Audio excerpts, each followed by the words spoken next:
Greetings everyone, my name is Dominic and today you're tuning in to the Comic Book Report, where we review comic books and graphic novels so you can get an idea of what to read. And maybe you're tuning in today because you recently heard the announcement that the MCU, the Marvel Cinematic Universe, has just recently announced the title of the upcoming Spider-Man film. Of course, it's going to be called Spider-Man Brand New Day. And while the MCU does take liberties creatively here and there, it's still cool to see where that title came from. So of course we're going to be looking today at the Amazing Spider-Man Brand New Day Omnibus Volume 1. Of course, published by Marvel Comics, this gigantic tome comes in at 1,280 pages. That is dozens upon dozens of comic books that explore the beginnings of this Brand New Day era of Spider-Man. Over the course of this video, we'll be doing an overview of this book, of course. I'll show you the build of the book, I'll talk about what it collects, and I'll give you a little bit more insight on what you can expect from this Brand New Day era. Before we jump into the overview though, just want to shout out the channel sponsor, OrganicPriceBooks.com. This is a great website to pick up comic book collected editions, such as the one you see here. If you're interested to pick up your own books, you can take a look at the website through the link in this video's description. If you see anything in there you like, of course you can use my discount code at checkout, TheComicBookReport, to save $2 off of your order. Please note if you use my affiliate link or code to make a purchase, I will earn a small commission, but it's a fantastic way to support the channel. And with that, let's go ahead and dive into Spider-Man Brand New Day. Okay, and here's a closer look at the front cover for this incredible omnibus edition from Marvel Comics. I should note that this is the standard edition cover released for this book. There was also a special direct market edition. I'll throw up a thumbnail of that just so you can compare the cover options for this release. Other than the dust jacket though, both editions should be identical. But yeah, I personally preferred this standard edition. I love the kind of Spider-Man jumping into action, pulling his mask on. I just think it looks really sharp. And speaking of sharp, I do love the look of the spine image. Interestingly enough, we do not have the Amazing before Spider-Man on the logo. It's just Spider-Man, followed by Brand New Day, a handful of the creators, that little image of Spider-Man, and a Volume 1. It's worth noting at the time of this recording that they have announced a solicit for a Volume 2 omnibus that I think is coming out the end of this year or beginning of 2026. So very exciting. If you enjoy the contents of this book, you can go ahead and look forward to what's coming next in the Volume 2. On the back of the dust jacket, as you've seen, we have an awesome striking image of Spider-Man along with a brief description of the book, contents, pricing information, publisher, and more. All pretty standard fare for the back of a comic book collected edition such as this. But again, I really like the design work here. I think that this is an extraordinary dust jacket. I couldn't have been happier with it. Okay, and now for you prospective collectors out there, I do want to do one more minute showcasing this dust jacket in greater detail. This time I will be showing the interior flaps, and I'll hold it all out to spread it for you so you can see everything at a glance. After I complete that, I will go ahead and look at the hardback book itself, which is stamped with different art images, which we'll get to momentarily. I love when Marvel and DC and some of these publishers do this. To have art on the board itself, I really think is a great way to showcase extra art, and with a collection like this that has so many incredible artists attached, I think that having a couple images of Spider-Man on the book was a masterstroke. And as we can see as I go through the actual hardback, the front cover has a nice image there. The spine does retain the kind of imagery we get on the dust jacket spine, which is quite nice. And the back of the book has a separate image. So we don't have a wraparound cover here. We have basically two separate printed images and the spine design retained. But yeah, I really like the look. Okay, and before we jump into the book itself, I just wanted to show a quick look at the binding. Some of you might be saying, wow, almost 1,300 pages, how does it look? Well, I am happy to report it is a sewn binding, and my copy at least has a nice eye. This thing lays down pretty flat with minimal gutter loss. Overall, I think this is a really well-bound omnibus edition. I'm really happy with it. We have gorgeous glossy print paper stock, good stuff. Okay, and with that, we can go ahead and break into today's collection. After some beautiful red end pages, we have a title sheet, we have a publication information page, creator breakdowns, mapping of the book. This is what we have in lieu of a proper page-numbered table of contents. We still have everything that's included here, showcased at the front matter. Then we jump into the first issue of the collection. Now, before I speak to the collection itself, I do want to talk about what is included in the volume. So this Spider-Man Brand New Day Omnibus Volume 1 collects Free Comic Book Day 2007 Spider-Man, Amazing Spider-Man issues 546 through 583, Amazing Spider-Man Annual 2008, Issue 1, Secret Invasion, The Amazing Spider-Man, Issues 1 through 3, President's Day Celebration, Digital Comic, Issue 1, Spider-Man Fear Itself, Amazing Spider-Man Extra, number 2, Spider-Man Swing Shift Director's Cut, and material from Amazing Spider-Man Extra, Issue 1.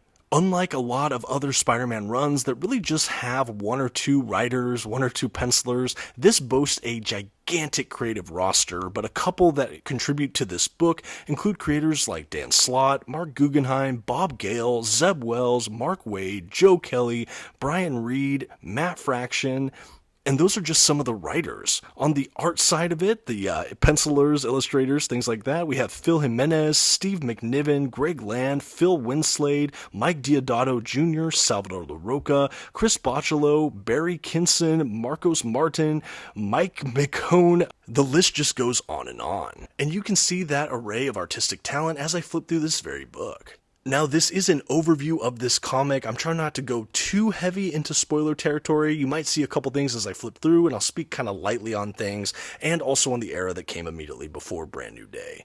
So you might be asking, what is Spider-Man Brand New Day? What makes this so new? Well, this really kicks off right after the Amazing Spider-Man run by J. Michael Straczynski, JMS. His entire comic book run on Spider-Man is collected across 2 omnibus editions. It's a beautiful 2-volume set, and this omnibus follows right afterward.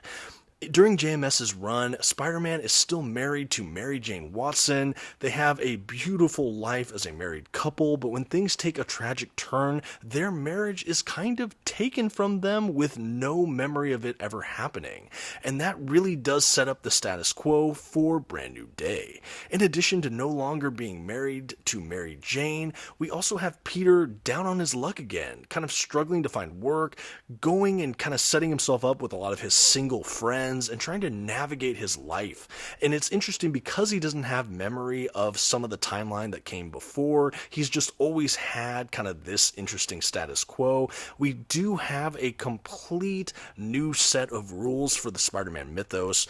I think that this is a really polarizing time in the history of our favorite wall crawler, but some upsides about Brand New Day is that the possibilities seemed relatively endless. A lot of the creators took a lot of daring chances, and we saw Spider-Man get into new kinds of hijinks that he really hadn't in some time. Admittedly, I personally am a huge fan of that JMS Spider-Man era. In fact, it is one of my favorite modern comic book Spider-Man runs of all time, but I do think Brand New Day is severely underrated. I do like that we had those chances taken. I do like Spider-Man a little bit more untethered in some ways as he tries to navigate his kind of down on his luck nature. It really does feel like a throwback to an earlier era of Spider-Man. This also boasts the first appearances of a lot of really fun newer characters in the Spider-Man lore. Characters like Mr. Negative, who was really prominent in the Spider-Man game for PlayStation 4. It also introduces Anti-Venom, which has gone on to be a really fun character as well within the Marvel Universe. A couple other notable first appearances. We have some returning characters, both allies and villains throughout this omnibus. And as I mentioned earlier, again, a huge showcasing of brilliant artistic talent. I also think for so many writers changing hands, there is kind of a cohesion and a kind of, what can I say, a seamlessness of voice in this character. Yes, I do pick up on some writers over others, but I do think that the Spider-Man Peter Parker voice is still really retained. I really feel like we're looking at the same character here, and I do enjoy that. I think what's really fun about this run as well is that the Brand New Day really refers to this era in Spider-Man, where he has this new status quo. He's no longer married. He's kind of single again. He's younger. He's kind of just getting into these happenings, and I like that it's multiple episodes that occur within Spider-Man's life over these couple years in the comic book continuity. I like that we don't have one master overarching huge story arc. We have a couple smaller story arcs and things that build into other things. We have the menace of some of those villains looming large. Again, I'll point to Mr. Negative, who is a recurring figure in this book. But I like that we do have some build-up, but it's also not these like 100-issue master storylines. They're just kind of more self-contained. There's a lot of really fun stories in here. Another novel approach to this arc, Brand New Day, or this era, I should say, is that it is a perfect on-ramp for new readers. While I always recommend going deeper and further into the character's history, maybe hitting some of its greatest hits, I do think if you're a person who wants to read a more contemporary Spider-Man story and you don't want to get bogged down with decades of comic book lore and continuity, this is a good on-ramp. Honestly, it didn't punish you for not knowing what came before. It brought you right up to speed and you got to just jump in on kind of a weekly or monthly Spider-Man adventure. And I really think that's important. I am sure this era brought in a whole batch of new Spider-Man fans. And for me, even though I wasn't reading this right when I started, reading comic books, I still thought it was a breath of fresh air in some ways. Now, briefly going back to the Marvel Cinematic Universe of it all, the MCU of it all, as it were, I am fascinated and happy that the movie seems to be naming it after, well, this era of Spider-Man, and I think it makes a lot of sense. Without going too heavy into spoiler territory for Spider-Man No Way Home, in case you missed out on that film, the status quo for Spider-Man changed dramatically. Things between him and his own MJ are shifted in a way that it has never been before, and I think that this is really paying homage to this brand new day feeling and kind of era. I am curious who they will pull for villains and allies, if we'll see any more connective tissue between this comic book era and the big screen counterpart. But I for one think this new movie is rich with possibility. At the back of this Omnibus edition, we are treated to a generous handful of extras in the form of a variant cover art gallery. We have some production, images, or pencil work. We have some essays, some script pages. We have a cool kind of character sheet, kind of bios on a lot of the heroes and some of the villains within the Spider-Man mythos at this time. I think that this is something you can see at the end of a lot of premium hardcovers or omnibus editions from some of the major publishers, though by no means do you expect the amount of extras we got in this collection. Like I said, this is a pretty generous amount. I love seeing a great variant cover art gallery, seeing some of this blown up pictures of these covers, but having essays and scripts and other behind the scenes making of material, it's just a real cherry on top of an already beautiful collection.